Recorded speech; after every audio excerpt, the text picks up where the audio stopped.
Eu dei o seguinte título a esta reflexão: os crentes sinceros denunciam o mistério da iniquidade. E você vai procurar entender o que é isto aqui. O diabo atua no mundo, nas regiões celestes, ou seja, no ambiente espiritual, enganando, ludibriando as pessoas, pressionando, ameaçando, acusando, seduzindo as pessoas.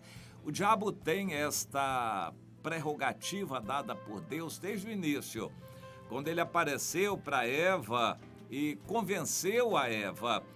Interessante, nós não temos uma ideia na Bíblia de que o diabo possa ter aparecido ao Adão. Talvez o Adão não fosse enganado, mas ele apareceu somente para a mulher, somente para Eva. A Eva é que convenceu o Adão. Já percebeu isso? O diabo não gosta de aparecer no nosso meio para enganar todos os crentes. Ele engana um por um, de acordo com a sua preferência. Ele vai lá na internet, consulta o Facebook, as preferências de cada pessoa e lança a tentação de acordo com a fraqueza de cada um. Você já observou isso? O diabo tenta um com futebol, o outro com música, o outro com sexo, o outro pela vaidade, a outra pela comida. O diabo conhece a fraqueza de cada um e é uma estratégia interessante. Satanás, o arcanjo, tem um monte, milhões, bilhões de anjos caídos com ele, os demônios que obedecem às suas ordens, isto com a permissão de Deus.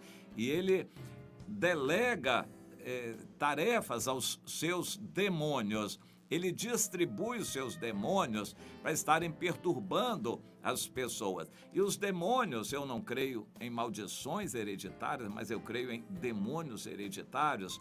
Eles não morrem.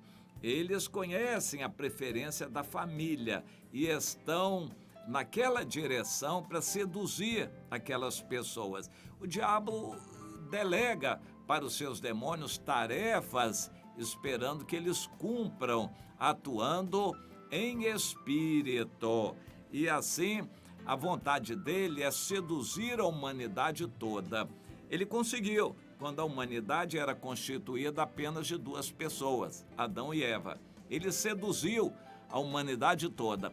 Como Deus tinha delegado a humanidade toda, no caso Adão e Eva, a autoridade de governar o mundo, o homem, quando caiu junto com a mulher, ele entregou o governo da terra nas mãos de Satanás, que passou a ser o príncipe deste mundo. Um dia vai ser caçado, mas não é agora. Ele continua sendo o principal e ele influencia o mundo todo. Mas há um grupo de pessoas que não pertence a ele. Há alguns que estão em cima do muro, indecisos, e há outros que são do Senhor. A maioria, entretanto, já segue a Satanás, mas ele quer tudo. Ele quer ser igual a Deus, ele quer o domínio completo sobre a humanidade, mas ele sabe que está limitado por Deus e não pode atuar sobre certas pessoas. Ele tem que pedir a Deus a permissão para atuar na vida dessas pessoas. E é o foco principal dele. Ele quer enfraquecer os que são do Senhor, mas ele quer seduzir os demais a uma posição de adoração a ele. As pessoas sabem que devem adorar a Deus, mas Satanás quer desviar conscientemente o pensamento da humanidade para que vá adorar a ele, Satanás. Este processo que já leva alguns 1000 anos, a duração da Bíblia, digamos assim, este processo que leva esse tempo todo é para induzir, seduzindo as pessoas a adorarem a Satanás. E ele já vai bem adiantado nesse processo. Ele já gostaria de tentar manifestar um anticristo, um dominador do mundo. Na verdade, ele já tentou. No passado, houve um homem chamado Napoleão Bonaparte, que quis dominar o mundo. mas muitos outros no passado tentaram dominar o mundo também. Houve um mais recentemente na história que se chamou Adolf Hitler, na Alemanha, que tinha essa pretensão. Odiava Deus, era endemoniado e queria dominar o mundo. Alguém escreveu um livro, Hitler, o quase anticristo, ou um projeto que não deu certo, ainda não deu certo, mas o próximo vai dar certo.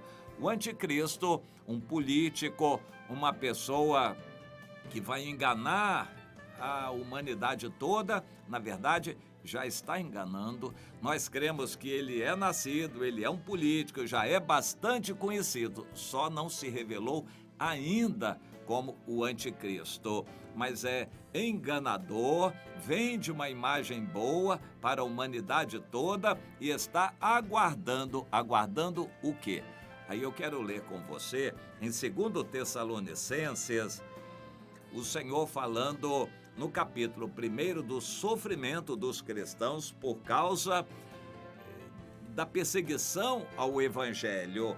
O apóstolo Paulo elogia os cristãos de Tessalônica que estavam sendo perseguidos. Os cristãos de Tessalônica estavam sendo perseguidos e o Senhor permitindo que eles passassem por lutas para que a fé deles fosse apurada. Mas já lembrando que Deus é justo e o que eles estavam sofrendo seria recompensado no futuro com o galardão.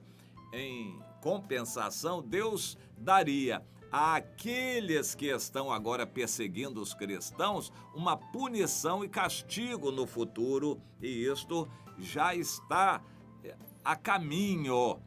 A justiça de Deus vindo como juízo de Deus para punir as nações, os líderes, os grandes, os que perseguem o cristianismo, isto já está vindo. Mas enquanto isso, os cristãos estão sendo perseguidos e precisam de consolo, razão pela qual o apóstolo Paulo escreveu o 1º capítulo de 2 Tessalonicenses para consolar os cristãos nessa luta. Mas, como parte deste processo de consolo, também ele acrescentou informações que são úteis, importantes. Por exemplo, o capítulo 2 começa dizendo: com relação ao anticristo, a vinda do nosso Senhor e a nossa reunião com ele, vocês não se demovam rapidamente da posição de vocês, porque nada aconteceu assim de qualquer jeito sem que vocês tenham percebido. A manifestação do anticristo, aquele homem da iniquidade, não acontecerá sem que primeiro venha a apostasia e seja revelado este homem da iniquidade, o filho da perdição.